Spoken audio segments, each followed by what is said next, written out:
Salut tout le monde et bienvenue à The Deep Dive. On plonge aujourd'hui dans l'univers fascinant de la FinTech. Avec Sophie, une entreprise qui fait beaucoup parler d'elle en ce moment. Oui, tout à fait. On s'appuie sur une analyse de The Smart Investor Podcast et on va essayer de répondre à la question qui brûle les lèvres de beaucoup d'investisseurs. Est-ce que Sophie peut vraiment atteindre les $100 par action? Ah, Sophie. Une entreprise qui ne manque pas d'ambition, c'est le moins qu'on puisse dire. Oui. C'est vrai que l'action se négocie actuellement autour de 16,3 $. Atteindre les 100 $ signifierait multiplier sa valeur par 6. Ouais, c'est énorme. On parle d'une capitalisation boursière qui passerait de 8 milliards à 120 milliards de dollars. Une sacrée progression. C'est clair, c'est un bond énorme. Mais avant de s'emballer, j'aimerais qu'on décortique un peu le parcours de Sophie. On sait qu'ils ont commencé par les prêts étudiants, mais aujourd'hui, ils se présentent comme une plateforme financière multiservice. Qu'est-ce que ça signifie concrètement? Sophie a opéré une transformation assez impressionnante ces dernières années. Sous la direction d'Anthony Noto, leur PDG, ils ont élargi leur offre bien au-delà des prêts étudiants. Aujourd'hui, on peut trouver chez Sophie des services de prêt personnel, de l'épargne, de l'investissement et même des assurances. C'est cette diversification qui leur permet de se positionner comme une véritable alternative aux banques traditionnelles. D'accord, donc une sorte de guichet unique pour tous nos besoins financiers. Mais est-ce que cette diversification s'accompagne de résultats concrets? Absolument, leurs chiffres de croissance sont assez spectaculaires. Ah oui? En 3 ans, leurs revenus ont plus que triplé, passant de 870 millions à 2,6 milliards de dollars. Waouh! Leur nombre d'utilisateurs a également explosé, passant de 3 millions à 10 millions sur la même période. Des chiffres qui donnent le tournis. Mais j'imagine que cette croissance fulgurante a un coût. On parle souvent des dépenses opérationnelles élevées des FinTech. C'est vrai. Les dépenses opérationnelles de Sophie sont importantes. C'est un point à surveiller, c'est sûr. Mais il faut les relativiser par rapport à la croissance de leurs revenus. En un an, leurs dépenses ont augmenté de 12,6% contre 31% pour leurs revenus.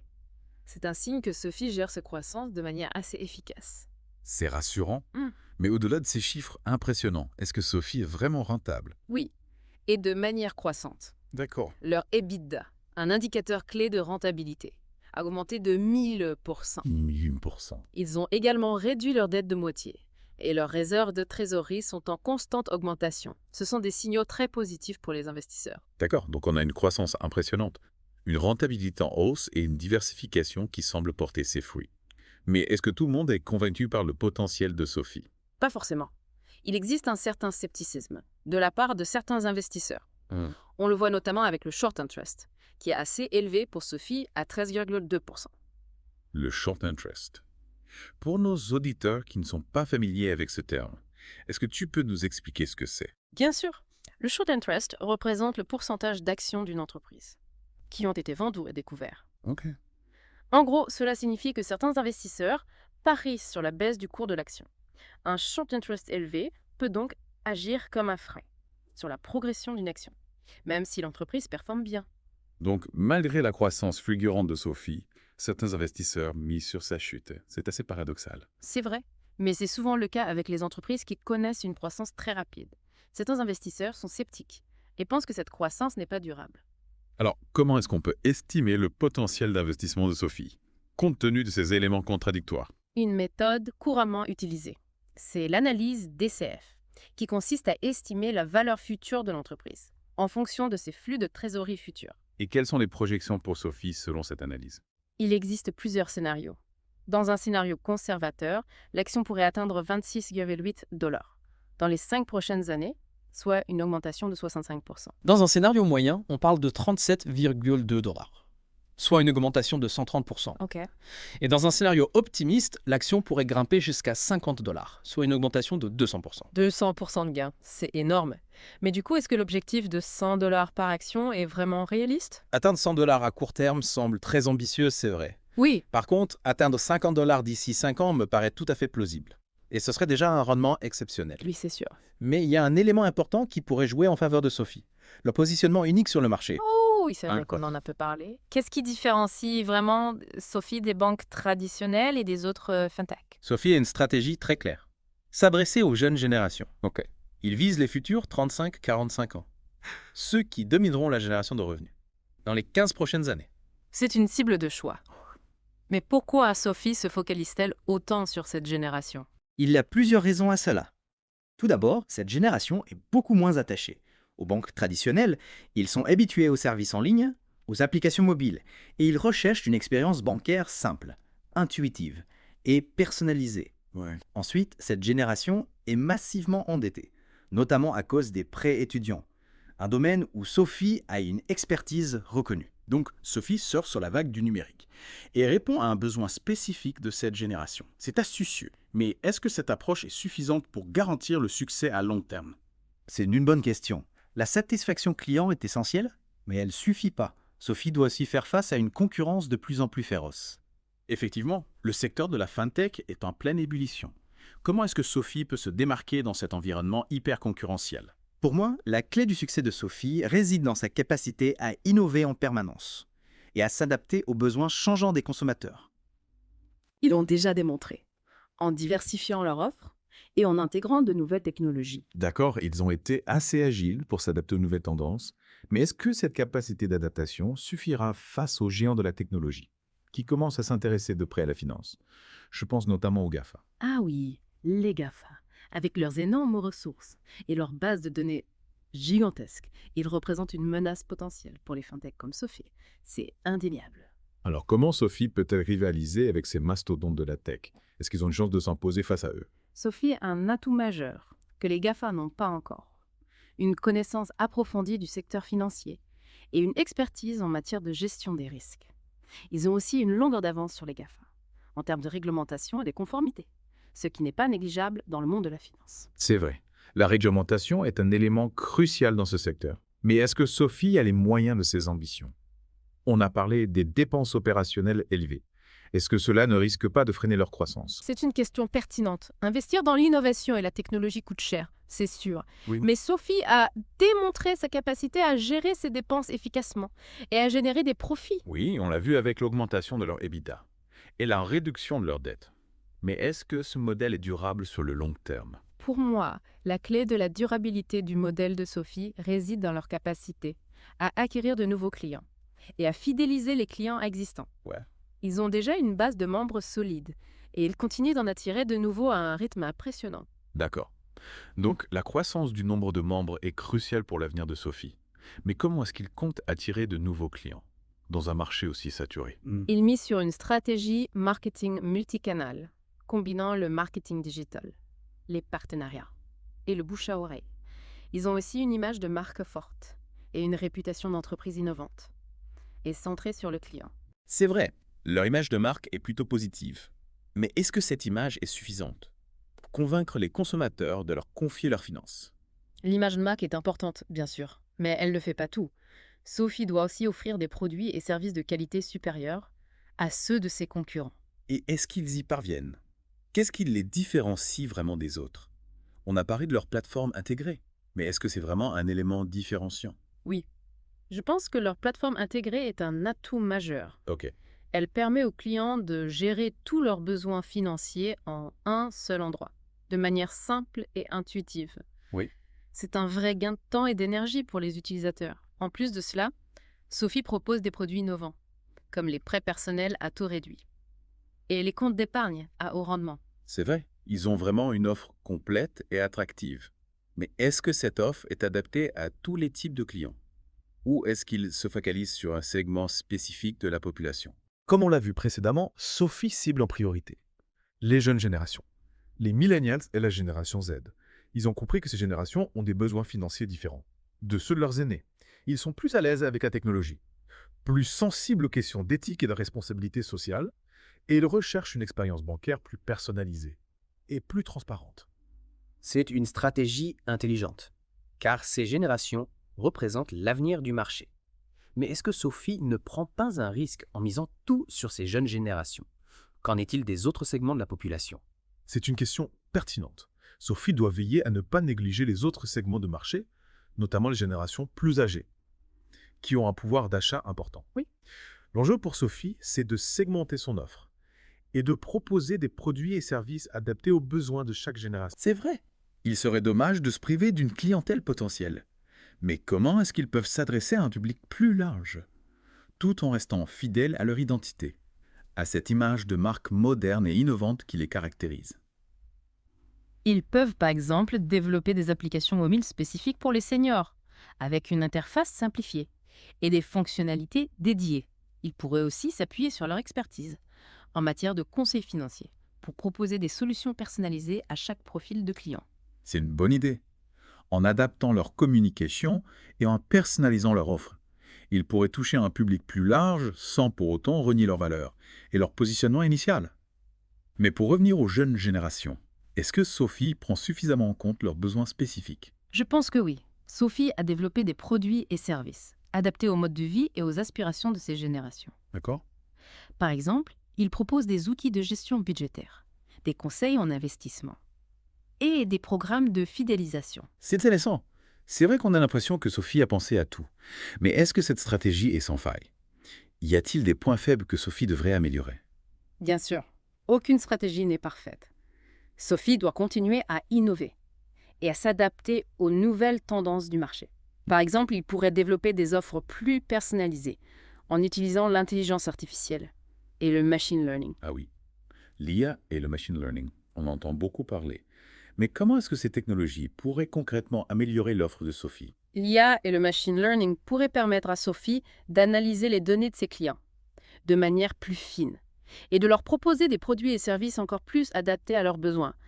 Imaginez une application qui anticipe vos besoins financiers et vous propose des solutions personnalisées avant même que vous ne les demandiez. C'est fascinant. L'IA pourrait vraiment révolutionner l'expérience bancaire. Mais est-ce que Sophie a les ressources nécessaires pour investir dans cette technologie de pointe? Le développement d'IA et du machine learning nécessite des investissements considérables, c'est vrai. Oui.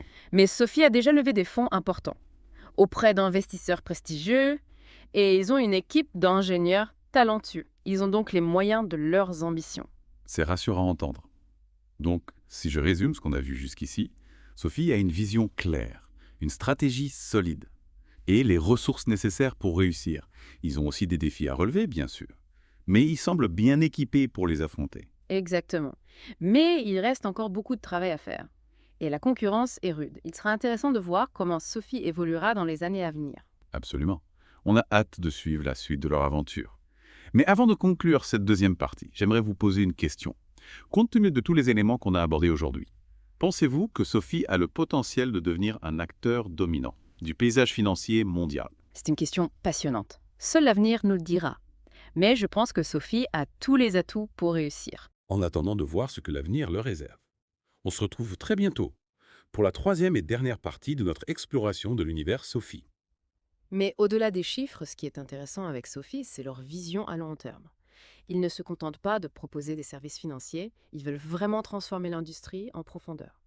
Ah oui, c'est vrai qu'on a beaucoup parlé de leur performance, mais moins de leur philosophie.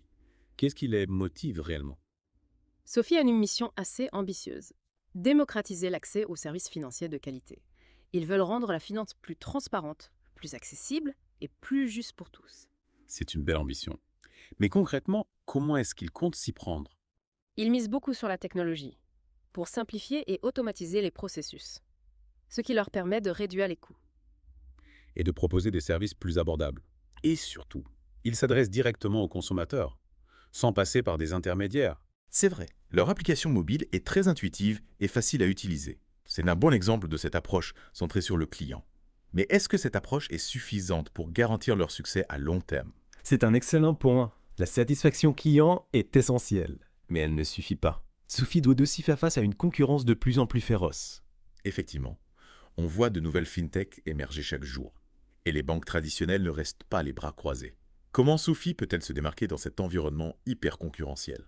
Pour moi, la clé du succès de Sophie réside dans sa capacité à innover en permanence et à s'adapter aux besoins changeants des consommateurs. Ils l'ont déjà démontré en diversifiant leur offre et en intégrant de nouvelles technologies.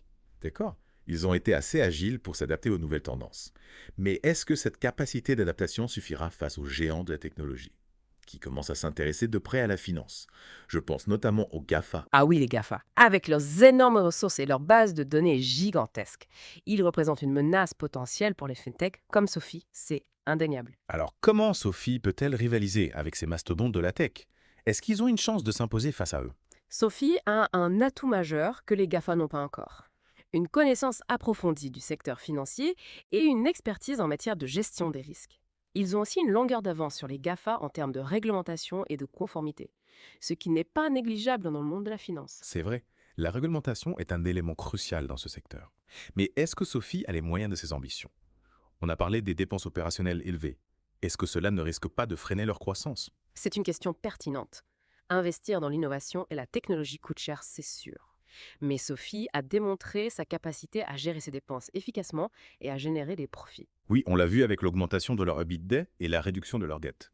Mais est-ce que ce modèle est durable sur le long terme? Pour moi, la clé de la durabilité du modèle de Sophie réside dans leur capacité à acquérir de nouveaux clients et à fidéliser les clients existants.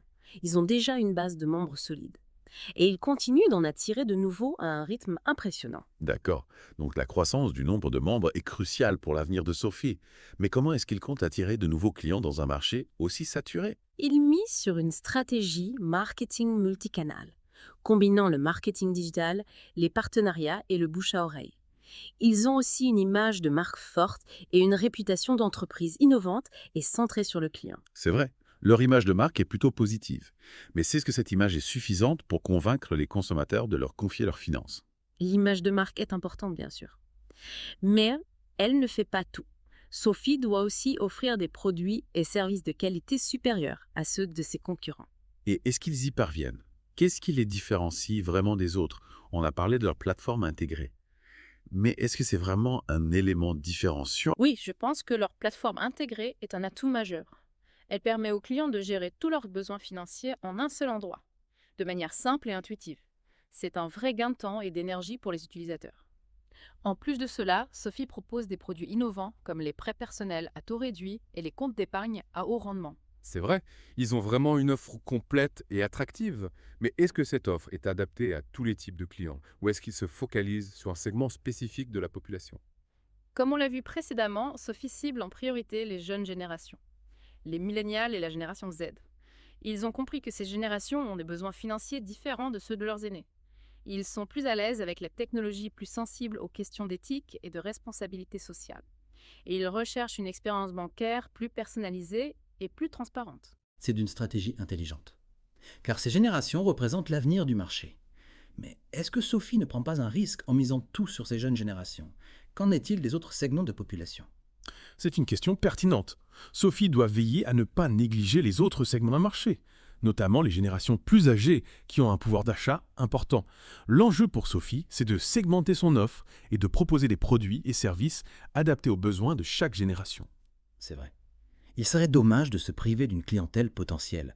Mais comment est-ce qu'ils peuvent s'adresser à un public plus large tout en restant fidèles à leur identité?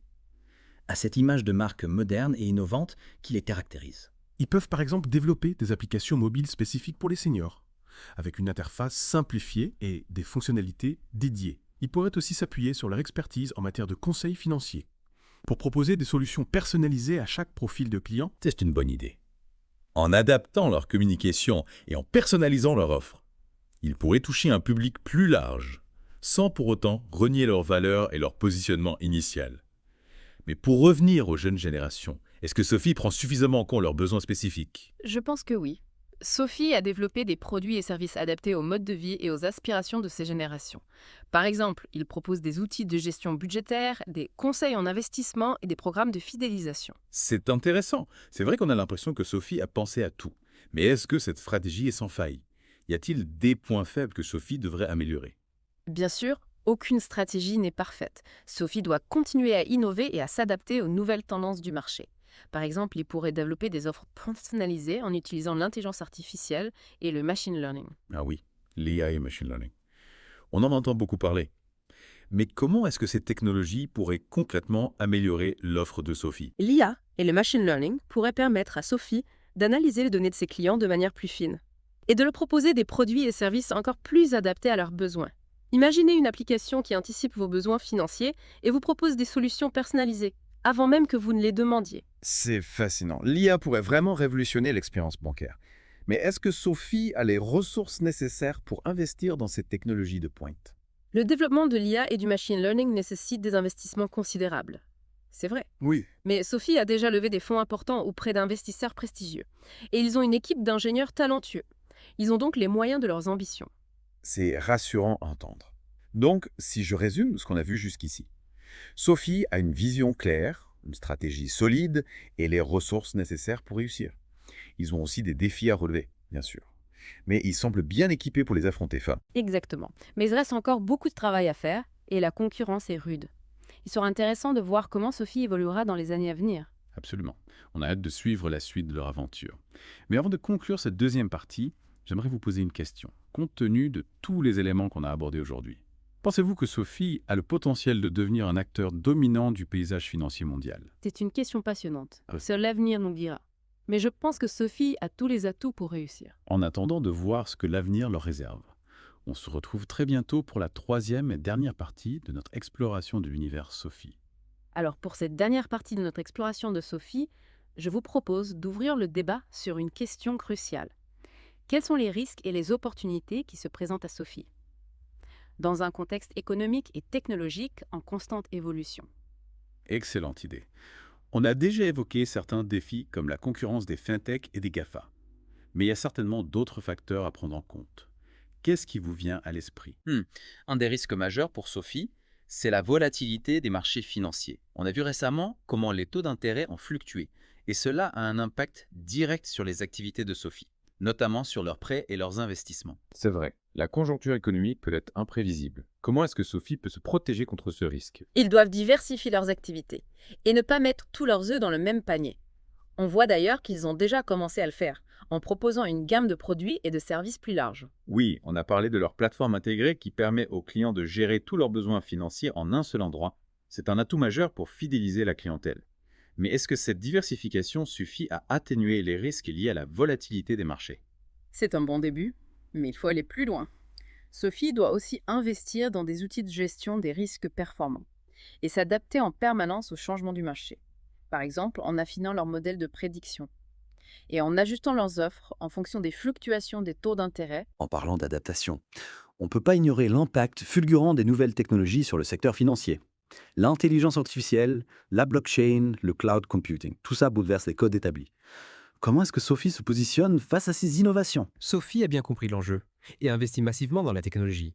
On l'a vu avec leur application mobile ultra intuitive, mais aussi avec leurs algorithmes d'analyse de données et leur système de sécurité renforcé. Ils développent également des solutions basées sur la blockchain pour améliorer la sécurité et la transparence de leurs transactions. C'est vrai, il semble avoir une longueur d'avance sur certaines banques traditionnelles qui peinent à se digitaliser. Mais est-ce que Sophie a les reins assez solides pour rivaliser avec les géants de la tech, qui investissent des milliards dans la recherche et le développement? C'est la question clé. Pour rester dans la course, Sophie doit s'associer aux meilleurs talents et nouer des partenariats stratégiques avec des entreprises innovantes. On l'a vu récemment avec leur collaboration avec une start-up spécialisée dans la blockchain pour développer une nouvelle solution de paiement. C'est un excellent exemple de leur volonté d'explorer les technologies de pointe. Mais au-delà de la technologie, est-ce que Sophie ne prend pas un risque en misant autant sur les jeunes générations? On a vu qu'ils ont des besoins et des attentes spécifiques. Mais qu'en est-il des autres segments de la population? C'est une question pertinente. Sophie doit veiller à ne pas négliger les autres segments de marché, notamment les générations plus âgées qui ont un pouvoir d'achat important. Effectivement. Il serait dommage de se priver d'une clientèle potentielle. Comment est-ce que Sophie peut concilier ces différents besoins et s'adresser à un public plus large tout en restant fidèle à son identité? L'enjeu pour Sophie, c'est de segmenter son offre et de proposer des produits et services adaptés aux besoins de chaque génération. Ils peuvent par exemple développer des applications mobiles spécifiques pour les seniors, avec une interface simplifiée et des fonctionnalités dédiées. L'idée est de proposer une expérience personnalisée, qui réponde aux attentes de chaque client quel que soit son âge ou son profil financier. C'est une bonne idée. Ils pourraient aussi s'appuyer sur leur expertise en matière de conseil financier, pour proposer des solutions personnalisées à chaque profil de client. Par exemple en offrant des outils de planification de la retraite adaptés aux besoins des seniors, ou des conseils en investissement pour les jeunes actifs. Tout à fait. L'important, c'est de rester à l'écoute des besoins du marché et de s'adapter en permanence. C'est ce qui permettra à Sophie de se démarquer de la concurrence et de s'imposer comme un acteur majeur du paysage financier de demain. En résumé, Sophie a un potentiel énorme, mais doit faire face à de nombreux défis. La volatilité des marchés, la concurrence féroce, l'évolution rapide des technologies, la nécessité de s'adresser à un public plus large. Mais on a vu qu'ils ont des atouts importants pour réussir. Une vision claire, une équipe talentueuse, une capacité d'adaptation remarquable et une volonté d'innover en permanence. Exactement. Je suis convaincue que Sophie a tout ce qu'il faut pour réussir. Maintenant, il reste à voir comment ils vont s'adapter aux défis qui les attendent et comment ils vont exploiter les opportunités qui s'offrent à eux. Alors, chers auditeurs, la question finale que je vous pose est la suivante. Quelle est votre vision de l'avenir de Sophie? Pensez-vous que cette entreprise a le potentiel de devenir un leader mondial de la finance? Ou est-elle vouée à rester un acteur de niche? C'est à vous de vous faire votre propre opinion. Analysez les informations, suivez l'évolution de Sophie et prenez vos décisions en toute connaissance de cause. L'investissement, c'est avant tout une question de conviction personnelle. Merci à tous d'avoir suivi cette plongée passionnante dans l'univers de Sophie. On espère que vous avez apprécié cette exploration et que vous en avez appris davantage sur cette entreprise fascinante. À bientôt pour de nouvelles aventures sur le Deep Dive.